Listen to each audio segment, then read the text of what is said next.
Si je vous dis Polaroid, forcément, vous allez penser en fonction de votre âge à soit aux instantanés, soit à l'entreprise. Eh bien, parlons un peu de cette entreprise. Car Polaroid, en 1997, c'est un mastodonte. C'est un leader mondial de la photographie instantanée. La marque, elle incarne à elle seule l'innovation, le style et une maîtrise de la technologie qui fait rêver ses concurrents. Et dans le grand public, tout le monde s'arrache leurs produits. Quelques chiffres. Un chiffre d'affaires qui dépasse 2,3 milliards de dollars. Et son PDG, Gary DiCamillo, est carrément applaudi par la bourse. Car en 2 ans, l'action a pris plus de 50%. Et pourtant,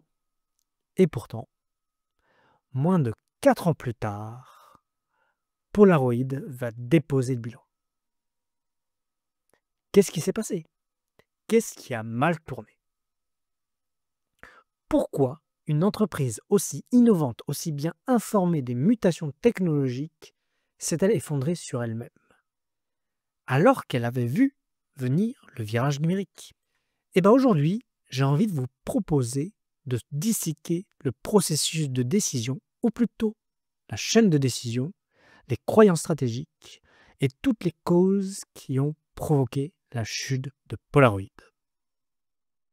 Allez, let's go. Ils pensaient avoir trouvé la bonne stratégie. Ils avaient l'argent, les équipes, l'expérience, et pourtant, la suite a tourné au désastre. Salut, c'est François, et bienvenue dans Autopsie d'une décision. Ici, on parle de décisions qui ont tout changé, mais pas dans le bon sens. Vous savez, ces choix que les dirigeants prennent convaincus de tenir la bonne idée, jusqu'au moment où tout s'effondre. Et dans cette série d'épisodes, je vous amène comprendre pourquoi certaines entreprises se plantent et comment potentiellement éviter les mêmes erreurs. Alors installe-toi bien et c'est parti pour ce nouvel épisode d'Autopsie d'une décision. On entend souvent que Polaroid a raté le virage numérique. Mais c'est une idée très répandue mais qui est fausse. Car dès 1981, l'entreprise investit massivement dans la photo numérique. Par exemple, dans les années 1990, elle lance le PDC 2000, considéré comme l'un des meilleurs appareils numériques du marché. Son activité digitale atteint même les 100 millions de dollars en 1996. En croissance de plus de 20% par an. C'est énorme. Alors, où est le problème? Polaroid n'a pas ignoré la révolution numérique. Elle l'a vue, elle l'a comprise, mais elle n'a pas su y répondre efficacement. Et ce, par 2 typologies de décision. La première typologie de décision, ça a été le piège des croyances stratégiques. Et oui, cette première série de décisions a été la stratégie. Selon le chercheur Giovanni Gavetti, l'échec de Polaroid tient en grande partie à 2 croyances enracinées dans son management. Le progrès technologique est la clé du succès. Et la deuxième croyance, très importante alors chez Polaroid, c'est que la rentabilité vient des consommables, pas des appareils. C'est ce qu'ils appelaient le fameux modèle économique des lames de rasoir. C'est-à-dire que ce qui est important, ce n'est pas tant le rasoir ou ici les appareils photo qui sont importants dans leur business. Oui, ils les vendent. Mais qu'est-ce qui va faire revenir le client? C'est les consommables, la tête de rasoir, et les photos, le papier photo. Et c'est ça qui compte pour Polaroid. Et ces croyances ont fait le succès de Polaroid durant l'ère de l'argentique. Mais elles sont bien devenues contre-productives durant le numérique. Prenons un exemple. Polaroid développe un appareil numérique sans imprimante intégrée, plus performant et moins cher que ceux du marché. Les ingénieurs sont prêts, mais la direction va bloquer le lancement. Pourquoi? Parce que sans consommables à vendre, cet appareil n'a pas d'intérêt économique dans leur modèle mental et dans leur modèle économique. Et en effet, eux, ils sont convaincus que le consommable est ce qui fait leur succès. Pourquoi ils vendraient un appareil photo qui n'a pas de consommable? Du coup, dans leur logique, ils préfèrent miser sur des projets comme Helios ou le Print on Field qui intègrent de l'impression et donc du consommable. Sauf que les concurrents ne font pas la même chose. Et le résultat, c'est que ces projets sont des échecs coûteux. Ils ne marchent absolument pas. Et ça, une fois que le management va s'en rendre compte, c'est trop tard.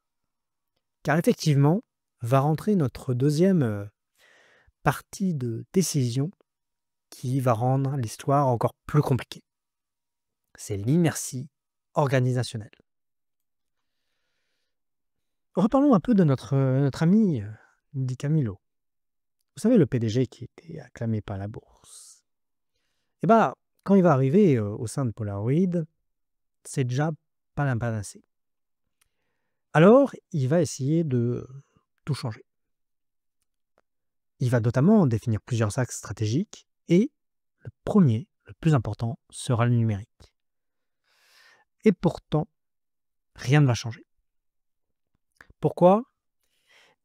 Parce qu'une entreprise, même si elle est très bien dirigée, il faut qu'elle mette en œuvre ses décisions.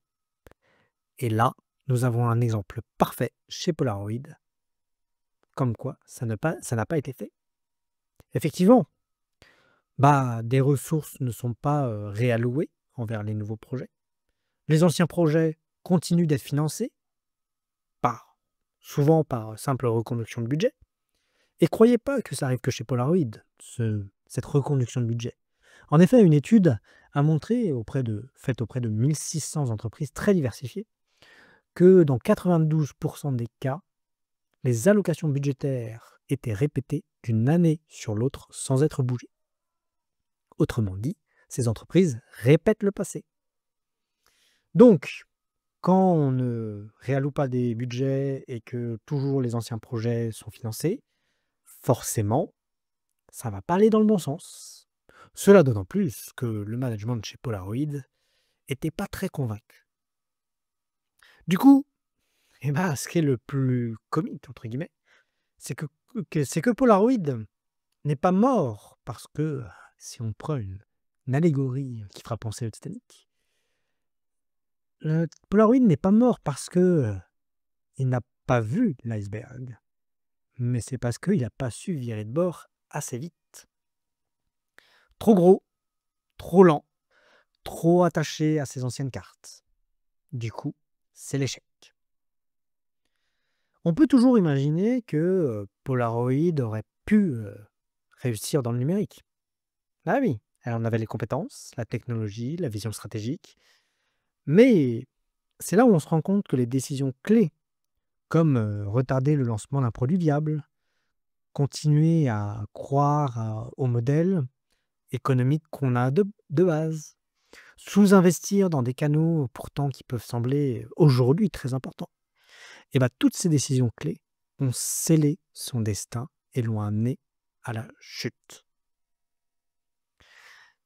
C'est le problème d'une stratégie qui est prisonnière de ses croyances et de son organisation. Et il n'y a rien de plus fatal. Aujourd'hui, Polaroid, c'est plus l'entreprise que c'était. Et ce que moi je retiens de cette chute, c'est que voir juste ne suffit pas. En effet, ce n'est pas l'information qui manque, ni l'intelligence stratégique qui manquait dans cette période. Du moins au début, un peu, mais ils ont vite rectifié le tir. Par contre, ce qui va manquer, ça a été de remettre en question leurs croyances, de réussir à surmonter l'inertie et de transformer très simplement les ressources en actions concrètes. Comme je vous l'ai déjà dit un peu, ce qui est arrivé à Polaroid n'est absolument pas le seul cas. Un bon nombre d'entreprises ont subi ce cas aussi. Comme quoi, ce n'est pas toujours les mauvaises décisions qui font perdre ces entreprises, mais leur incapacité à en prendre de nouvelles. Sur ces mots, je vous laisse méditer. Allez, à plus tard.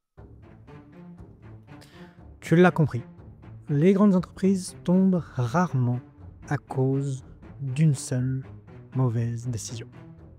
C'est souvent un jeu de plusieurs facteurs très divers, comme nous l'a montré cet épisode. Mais toutefois, ça reste extrêmement instructif. En tout cas, j'espère que cette histoire t'a autant fasciné que je l'ai trouvé plein d'enseignements. Et si t'as aimé cet épisode, abonne-toi, partage cet épisode et surtout, souviens-toi, il n'y a pas de bonne ou mauvaise décision. Il y a juste des prises de décision et des absences de prise de décision. L'avenir te dira le reste.